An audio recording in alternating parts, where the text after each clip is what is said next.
Welcome to the Block of Rock, dem Podcast um Rockstars und ihren Geschichten. Ich bin Uwe Lerch und ich nehme euch Backstage und präsentiere die Stories hinter euren Legenden. Natürlich sprechen wir über die Musik, die uns alle verbindet, aber auch über die Menschen dahinter. Was hat sie inspiriert und motiviert? Wie haben sie ihre Marke erschaffen? Und welche Rockstar-Tipps haben sie für euch da draußen?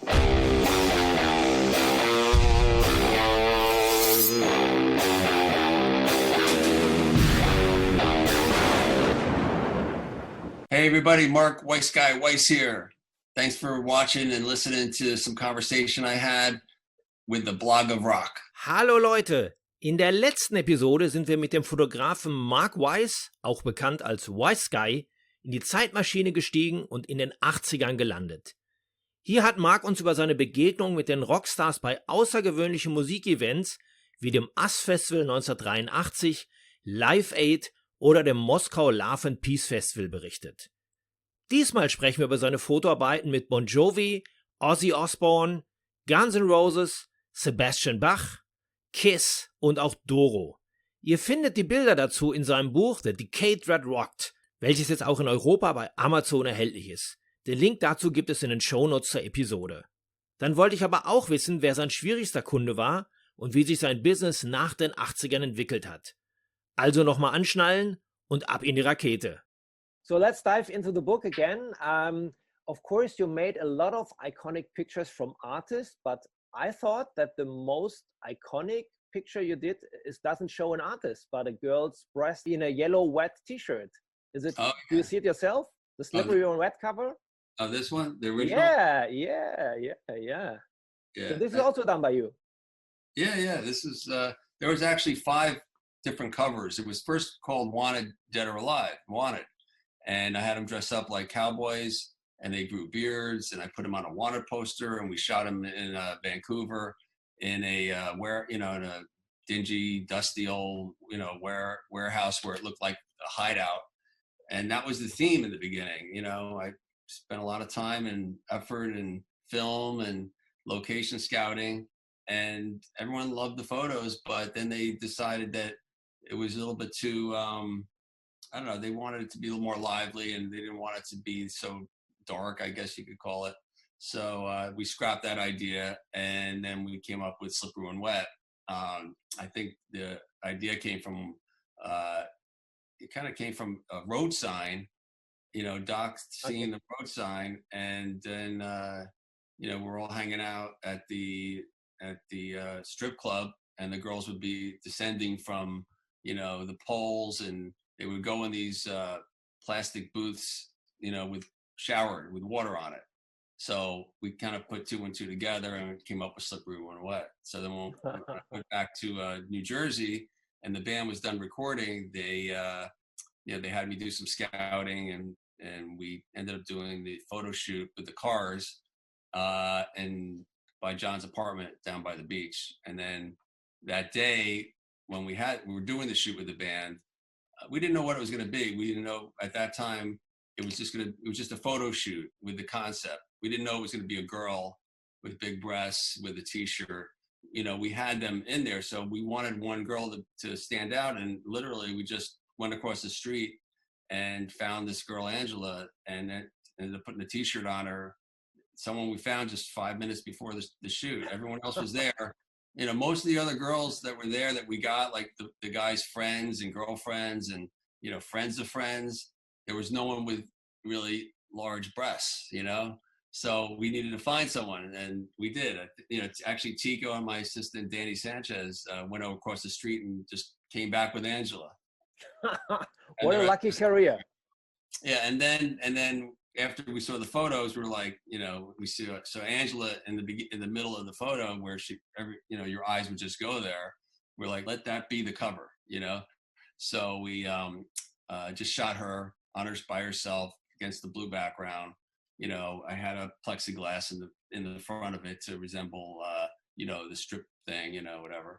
And then we just, had some fun, taking photos of her breasts. Rest is history. Little spray bottle, little ice, perk things up a little bit. And that was it. So we thought that was it. until the PMRC hearing was kind of going on, which I was there previously with Dee Snider at Sister, and I was there. You know, Dee was fighting for the freedom of speech and not to get those stickers on it. I recall. So all that was going on, and Walmart and a lot of the, you know, the stores that would carry, you know, mainstream records, they didn't want it to get, you know, blacklisted, and not, the word was out that this cover, or it was already printed, was going to be going out, and then word got back to the record companies like, you gotta scrap this. You know, it doesn't matter how many copies I think they printed like, you know, 200 or 300,000 copies already. Really? And they just threw them in the garbage. I think it was released in Japan, and we had to come up with another idea like really quick, you know. So that's when John just called me up like the day before. It would have been if we didn't do it, that we didn't come up with an idea that day, then, you know, the record would have been on hold, and it had to go out on that day, you know, just the way the marketing was set up.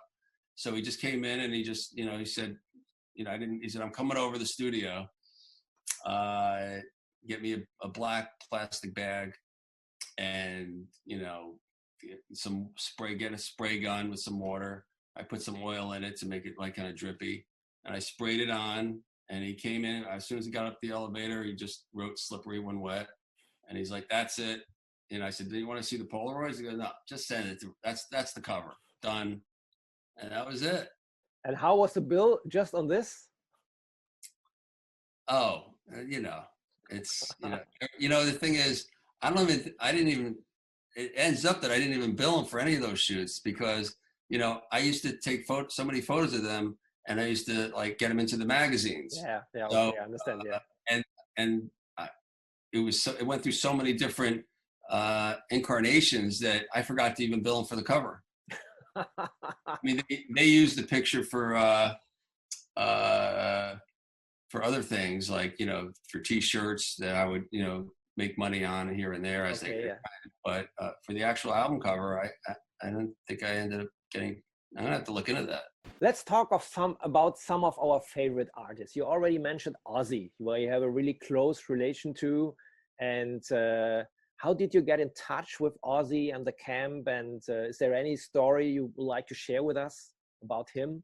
Well, the first time I met him was I had an assignment from Circus Magazine to do a shoot called Most Athletic. It was called a high school yearbook, and he was known to jump up and down a lot. So, you know, we gave him Most Athletic. And it was supposed to be a small black and white photo. So we did a shoot for that, and that consisted of, to my surprise, he came out with, I brought boxing gloves. He came out in a pink tutu. And when he came out with the pink tutu, I saw his boots in the corner, red boots. I said, how about we just put that on? It kind of like a play of all fairies wear boots. And he did it. He was a good sport. We did that. You know, we thought, all right, it's going to be a small black and white, not a big deal.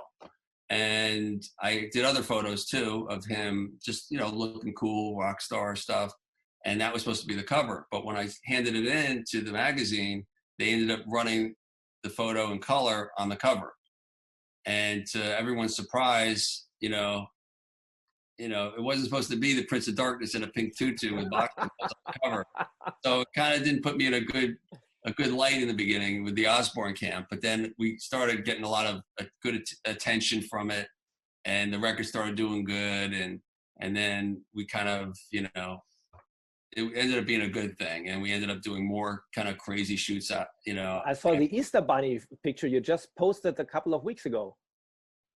Yeah, that's, you know, that was in 1984, I believe I shot that, or 1983 or 1984, and that was another little kind of accident. And he came to my studio. We were supposed to do a photo shoot for Faces magazine, and Ozzy comes in and he goes, "What's that over there?" And I looked, and it was an Easter Bunny outfit and a trestle, you know, with flowers. And I didn't even know what it was, because I shared my studio with a commercial photographer. So it kind of caught me by surprise. And Sharon and Ozzy walked in, and I quickly said, I said, what do you mean? What's that? That's what you're gonna wear for the cover. He's like, what? And then he looked, you know, he's like, really? I said, yeah, let's do a hop to it, you know? And he's like, he looked at Sharon and it's like, you know, and she goes, have fun, boys. And she left. And then I actually got him in the costume. You know, we had fun, you know, but, you know, and then afterwards we did some other shots and then show a little bit. I'm sure you're prepared as some pictures of Ozzy for us. Oh yeah. Yeah. But yeah, we got the photos that we used, but those photos of the Easter Bunny, I didn't put out. I didn't even show Sharon them until like 10, 15 years later when I said, I just sent it to her on one Easter as a joke and she posted it because I didn't want to post Ozzy, the Prince of Darkness into this bunny outfit, you know? But then once Sharon posted it, Ozzy posted it on his social media, I said, you know, the bunny's out of the closet, you know? So then I started posting it every year and it was okay, of course, you know. That's funny. That's funny. So you have got a prepared Ozzy picture from your book to show us? Oh, I will show you. Actually, I'll show you that. Actually, in this book, we have 3 gatefolds. And I'll show you how it works here. This is from a shoot. Oh. That was from the shoot. It was called Diary of a Mad Housewife. We kind of did a play on words for a magazine cover. And we kind of ironed Amy. And then this is the gatefold, how it opens up. Ah, the bunny. Yeah, that's right. Yeah. That's great. So happy Easter. Yeah. That's cool. Yep. And yeah, then, so the Ozzy stories are great. Oh yeah. This is when they were on the road with Motley Crue. Ah, yeah. Him and Vince. It's another one of our shoots. Another star you've been pretty close, which was not easy to catch for interviews in Europe, but you got a better contact was Axl Rose, or the Guns N' Roses guys, because they were quite problematic in the beginning for us. Even later on, it was not easier, but you met them really at the beginning. Yeah, I was 1986. I actually just photographed Sebastian Bach when he was in a band called Madam X, and that was when, you know, Sebastian's hair was like really high, you know. And then I went to California to do a photo for Hit Parader. They wanted me to shoot Guns N' Roses because, you know, this is before their album was even out, but there was a big buzz on them. And the record company set up a shoot. And at the time, they didn't really want to shoot with me because they had their own photographer. And the publicist, Bryn, like insisted, you know, I had a relationship with Bryn with Motley Crue when she was, you know, over at Elektra, and she helped set up some photo shoots with Motley Crue. And she kind of put her foot down, said, you know, it's really important. You really should shoot with other photographers. He can help you get into some magazines. And, you know, she went to bat for me, and they agreed. It was a quick shoot. I went over to where they were recording and set up a background. And Axl, you know, had his hair. That's when his hair was really spiked up, and he had pants on, and it said "Glam Sucks" on it. And then he really would never look at me, you know. And he kind of, you know, and on his pants, you know, he had his hand on his pants, and he has it's like he was giving me the finger, you know, to most of this photo shoot, you know. Mm-hmm. So that's in the magazine, in the book. And then I don't know, they liked the photo shoot, and that was his way of kind of not giving me the finger, but just like, you know, just a contradiction to Glam Sucks, and here's this like fuck everybody, I guess, you know. It was a message, you know, to show that he was certain attitude at that time. Yeah, and nobody knew who he was really, you know. And so that ended up being, I believe, on the cover of the magazine, and then they got some good press out of it, and ball started rolling. And then they came to New York when they played at CBGB's, and they did the Ritz show. And Bryn, you know, I guess the guys liked me and they came to my studio and I did a nice photo shoot.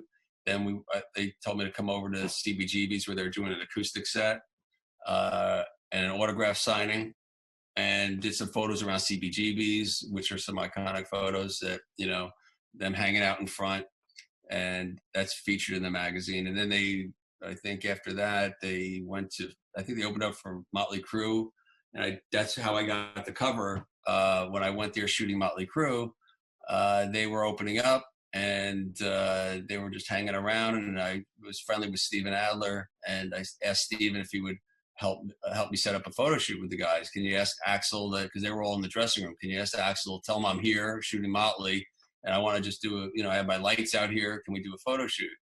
And he said, come back after the show. So I did. And right before Motley went on, I said, I got to go, can we do it? And they said, yeah. And I went backstage, and Axl was in a towel, in his boots. And I says, oh, you want me to come back? He says, no, let's take the photo. And, and he gave me the finger on that one too. And that's the cover shot. So it kind of like, it goes full circle.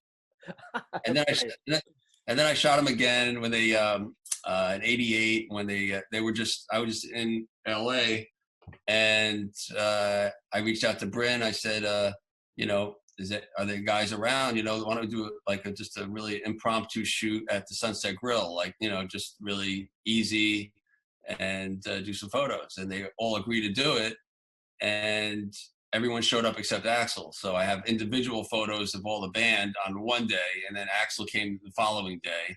So I got all 5 of them, but it's not a band photo in front. But those again, Axl had the full beard, and that's opens the book up. That's great. Can you show us a picture from this?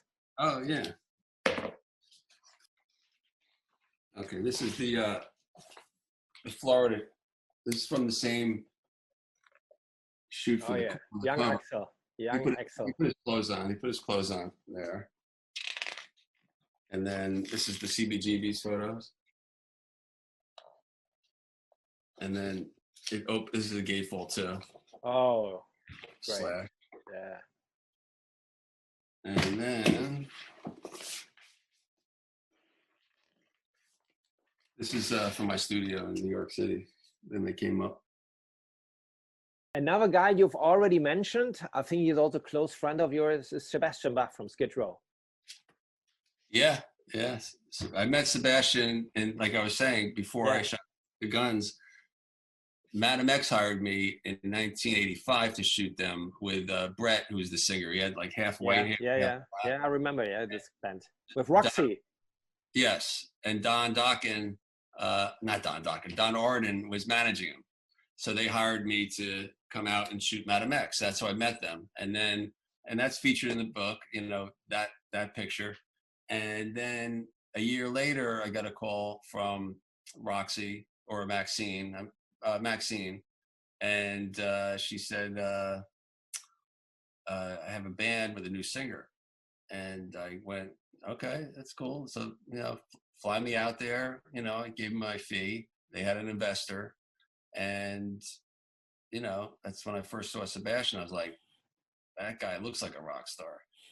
And then they were rehearsing. So then they started singing. I was like, oh my God, that guy sounds like a rock star. And then I met him, as soon as I met him, he brings me, he goes, hey, Mark, how's it going? You got to meet my hot girlfriend, and he, introduced me to his girlfriend. And I said, now that's a rock star, He was 17 years old, I think, And so that's where we first met. And then fast forward, fast forward the next year, I had a wedding. I got married in 1987, and I had my secretary invite, like I said, just invite all the bands that that I've shot and that I'm friends with, and I just kind of met them. I didn't, I knew them, but we weren't buddies. But I invited them, and I didn't think they were going to come, So they came in there, they all drove in from Michigan, and Sebastian was, at that time, I believe, he was kind of not really in the band anymore, but he made sure he was going to be at my wedding, for whatever reason, fate had it. and they all went there. We all had a great time, and Zach was there. Zach just got into Ozzy, who I helped get introduced. I introduced Zach to Ozzy, and so he was at the wedding. And Kevin Dubrow was at the wedding, and at the end of the wedding, they all went up and they played "Bang Your Head," and even me, I got up there too, you know, as doing the back row. So that will be in the book as well. Those pictures for the first time after 1987. That's why Sebastian has a kind of experience to be the best man, because I would say 10 years ago, I witnessed a wedding ceremony by the promoter of the Bang Your Head Festival, which is one of the biggest classic rock festivals in Europe. It's taking place usually, if there's not Corona, in the southern part of Germany. And Horst and Ines, his former girlfriend, now wife, they married with the best man, Dee Snider and Sebastian Bach. Oh, wow. So it was a great ceremony. It was in a tent next to the stage, and it was, of course, lots of press people there. It was a very nice thing for the media as well. Yeah. Did he and Sebastian jam at all, or did they play together? They played, yeah. He played there with his solo band, yeah, at that time. I think it was 2006, 2007, somewhere around this, yeah. Mm-hmm. So it was nice. That's where I met him too as well. So let's go to some even bigger guys, the bigger from space to Kiss, because you mentioned them already. You did pictures of them in the early days and then got arrested, but I'm sure you met them later on a couple of times, masked and unmasked. Yeah, well, I started working for Faces magazine in '83 is when the magazine started, and we wanted to do a photo shoot. They just announced that they were taking their makeup off, and they just went on MTV to show themselves. And we took the opportunity, since my studio was, in New York and they were in New York, and we asked them to if they would do a photo shoot. And so I did the photo shoot with them without makeup for the first time. And then they asked me to do some pictures, them rehearsing, and I started becoming their photographer. They liked me. Their management hired me. They needed to get into the magazines without their makeup. It's like a whole new thing.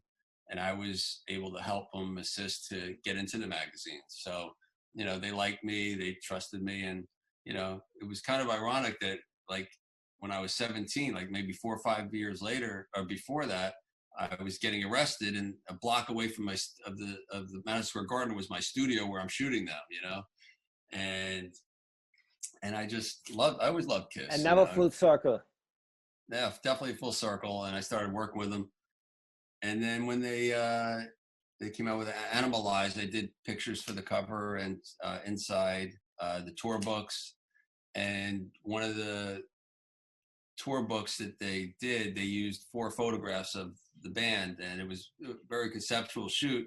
A lot of playmates, a lot of each guy had their own kind of scenario. Like Paul had the nurses, and he was in a nurses. Okay. I created a like a a hospital bedroom, or kind of say, without the girls like crawling around. Gene had this throne with all the girls, like I'm talking like he wanted 20 girls. So there's like 20 girls in the room. Eric was in the jail with 2 girls, and Bruce was on a motorcycle with a girl. So those are those were in the tour book. So whoever has that tour book definitely has it. But they're going to be appearing for the first time in the book. Cool. You got them ready for us? Yeah, sure. There we go.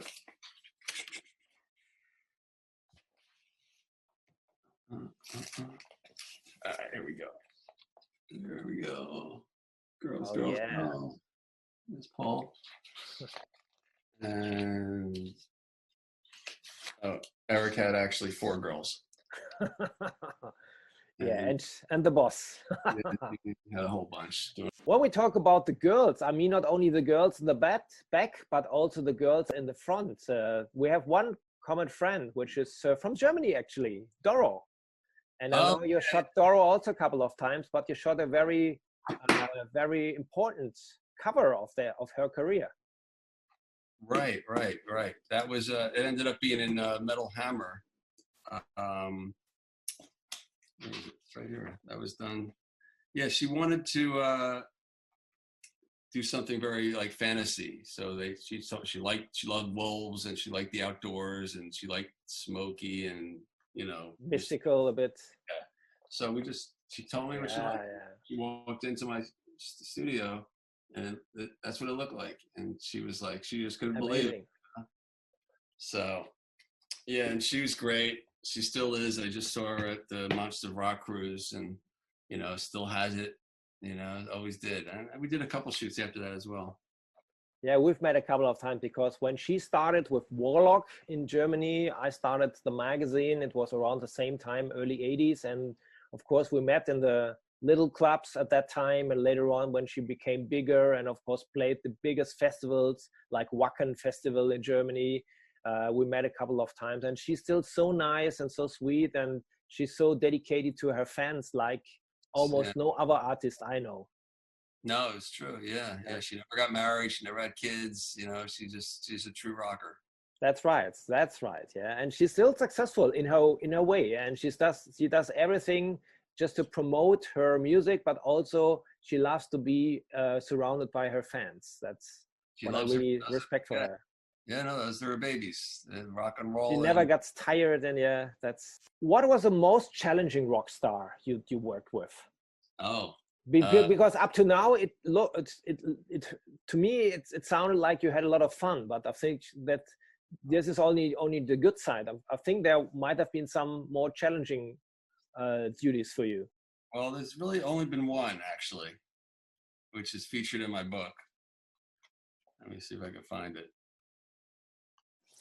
I always forget, like, my memory is so bad, like I should know what year these bands that I shot, at least know that. I mean, I've lived this book for 4 years, but I still gotta, like, I gotta go through it one day and just, well, I'll tell the story, and if maybe I find it, or you have to wait for the book to see it. But it was, I did a shoot for Danzig for the cover. Not the cover, but the inner, like you pull it up open, and it's like got the two sides on it, the gate, kind of a gatefold, and because the cover was the illustration of the skull.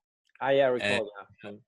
And so they just needed some new publicity photos and photos to be used in the packaging and whatnot. So they came to my studio, and they were, pretty much just kind of, I never met them before, and they were just kind of not that the friendliest. They were just quiet. I'm not going to say they're not friendly. They were just quiet.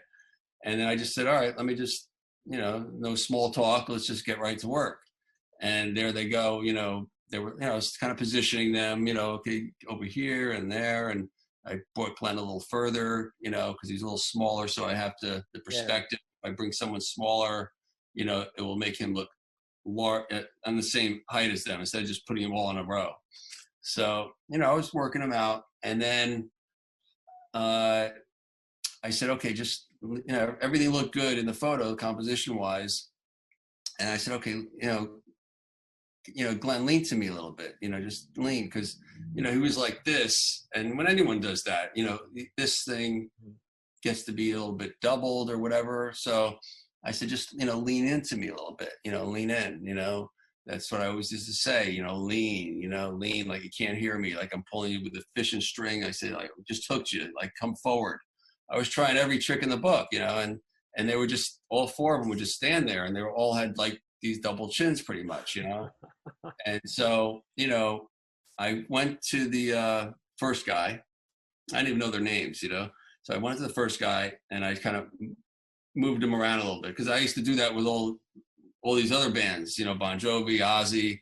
I would like get in their face and kind of like joke around a little bit. Like sometimes I would tickle them a little, but I would actually move them when they didn't when they didn't get it, like most of them got it, but some really didn't. They didn't understand like what I was, saying, or when I say lean forward, they would go like this, or, but I just needed them to do this. It was real simple, but some people just didn't get it, and those guys didn't get it. So when I started shuffling them around, the first guy, then the second guy, when I got to Glenn said, "Don't touch me."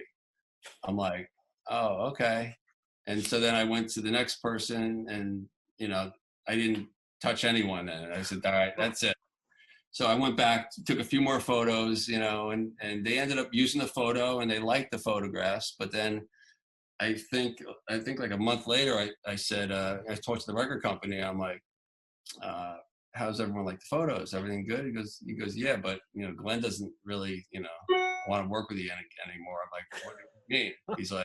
He's like, you know, I said, did you do anything to piss him off? I said, you know, the only thing I did, and I told him the story, you know, and he's like, oh, you shouldn't have touched him.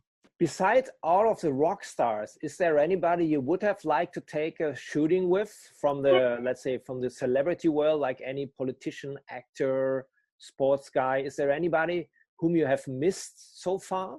Would you like to have taken pictures of? Yeah, I'm not really, I guess just, because you covered everybody. Right, but I would have liked to done a photo shoot with Mick Jagger. I think that would be cool. You know, Mick Jagger for sure. But no, that's pretty much it. You know, really. I mean, you know, Jimi Hendrix when he was alive. Yeah, of course. Yeah. All those, you know, Janis and Jimmy, and Jim Morrison. Morrison, you know, of course. Yeah. Yeah. But no, I mean, I pretty much, you know, shot everyone that I, you know, I admire, I respect, and yeah, I've been fortunate enough to do what I do, and you know, people seem to take to me and my camera, so I'm fortunate when it comes to that. So what happened when all the 80s bands at the beginning of the 90s, when there was a different kind of music genre coming, or different ones, so there were many of coming. So what happened to you? Did you went on doing pictures for other genres, or what happened to you? Because have you been booked for the same bands and did the same bands, but with less popular albums, or did you move on to other genres? Well, what happened was, like, I ended my book with 1990, and I was on the Cherry Pie video with Warren, and that album did great. So it's like, I didn't think anything was going to stop as it did. You know, nobody did, you know. We just thought it was going to keep going and going and going. And then, of course, things change. And I kind of kept going for a few years. Skid Row was still, you know, popular, but still the magazines didn't, you know, things were changing. And then Kiss came out, you know, in '96. So that was a little bit of resurgence. And I feel like that kind of brought everything back again slowly, you know, but not enough to, you know, support myself or anything like that. And I always thought that with this body of work that I created in the 80s, that I'm pretty much set. You know, I didn't think it was going to be held against me. And it's what it seemed like it was doing. I mean, I've shot, you know, I shot Soundgarden and Alice in Chains, and, you know, for some, you know, Metal Hammer and some other magazines, but I didn't really connect with them. You know, they didn't want to be photographed. They didn't want to have fun, you know. They just wanted to play music and do it. Different attitude and image at that time. Yeah, which is fine, you know. And then when God forbid I should bring up that I did Slippery When Wet or Dokken or Cinderella, you know, you know, I knew not to say that to what I did, you know. So I just took it. I took it like I was a new photographer pretty much. And then CMC Records had some classic rock. They had a classic rock label. So they had bands like Eddie Money and Leonard Skinner, Styx, a bunch of bands, and a bunch of bands that I liked from the 70s, you know. So now I was starting to work with them, doing their album covers and even doing some home videos and regular videos. So that kept me going for a good chunk of years.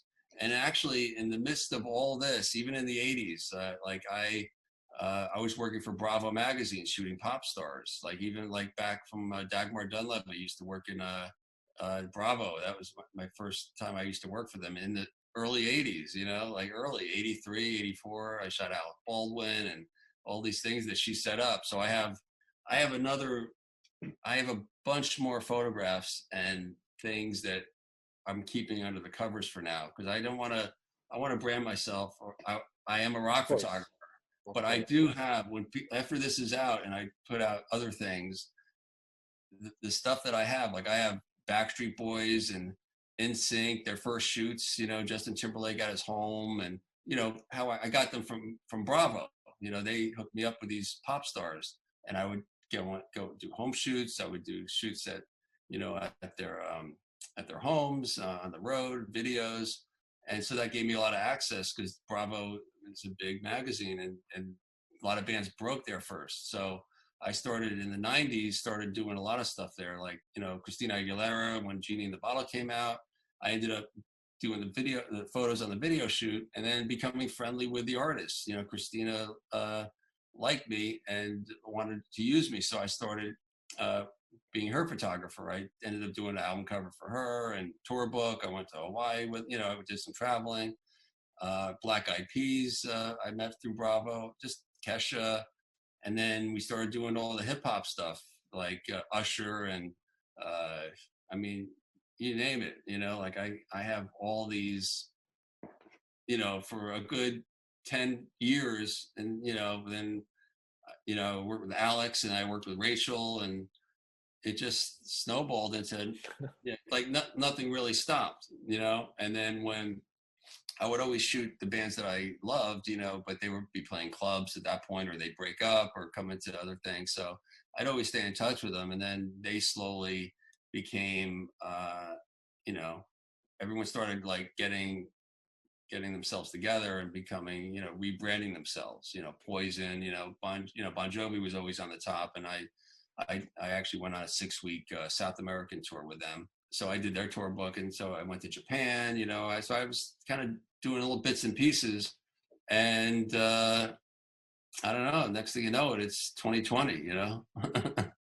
The stadium tour would be the next big thing happening in the US, but I don't think it's gonna work. Would have been this a job for you, a stadium tour? Yeah, well, I was gonna. I was just talking with some people that because I had an idea. I wanted to go on a tour, a book tour. So I thought of like all the bands this summer were playing, like, you know, Alice Cooper, David Coverdale, you know, Whitesnake, Ted Nugent, and then the stadium tour. Just everyone was out on tour, so I wanted it to like go where they played the day before they had their show, and maybe do some radio, help promote their show, also have a gallery, maybe do some you know, foundation, tying up with some soup kitchens or something, and get some, you know, cross promotion, and then shoot the show, you know, and then go to another tour and do that, you know, just kind of, you know, I was looking for corporate sponsorship to get like a, you know, a traveling vehicle and wrap it with whatever, my photos or their product, maybe Canon, you know, the camera that I use. So I was just starting to do this when all this stuff happened. I was in conversations to do this, and I was excited, and I was going to go with my girlfriend and just travel across country selling my books, you know, and talking, maybe doing some, you know, lecture things with some colleges. And, you know, I had a lot of plans, but the way I look at it is everything's going to happen a year later, you know? So. But the music will not change in the book, and the memories will not change. This is something which goes on forever in the hearts of the people. That's a good thing. Yeah. So you can even, you can postpone it to next year. It's not getting old. It's like a good red wine. It's going to give, like right now, I've been doing social media like crazy. I always wanted to. Really, I'm following you.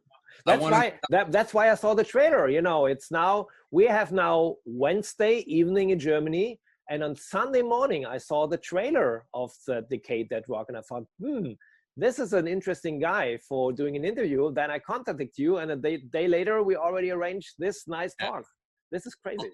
Well, I wanted to, like, I've never had the time for this book, because when I was doing this book like full on for 4 years, like I was in here I was putting off vacations, you know, because they kept telling me the deadline was like in 3 months, and then it ended up being like 4 years later. But I try to make it like perfect, and finally we got it done, and now I can like take a deep breath and work on social media, because I've had other people do it for me, and I've never been really happy with it. And I've always wanted to be hands-on and connect with the fans. And now I'm really connecting with everyone. Like anyone that writes, you know, there's an email address at thedecadethatrock.com. Anyone that writes, have a question, whatever, anytime someone says I just did a pre-order, I'll write back thanks, and write a little something. I also have anyone that does a pre-order before June 2nd. I'm doing a promotion where they get the cover photo of the Guns N' Roses and I sign it, and I put the name on it and stuff. That's cool. And I sell for $200. I'm just saying, just pay shipping and handling, and I give them some postcards. And fans are posting and so we just got it. It's great. Thanks for the extra postcards. And so it's just I've been wanting to do this. Connect with the fans. And then I end my book with Eddie Trunk did the afterword. Actually, Rob Halford did the forward, and Eddie did the afterword. And right before the afterword is this fan.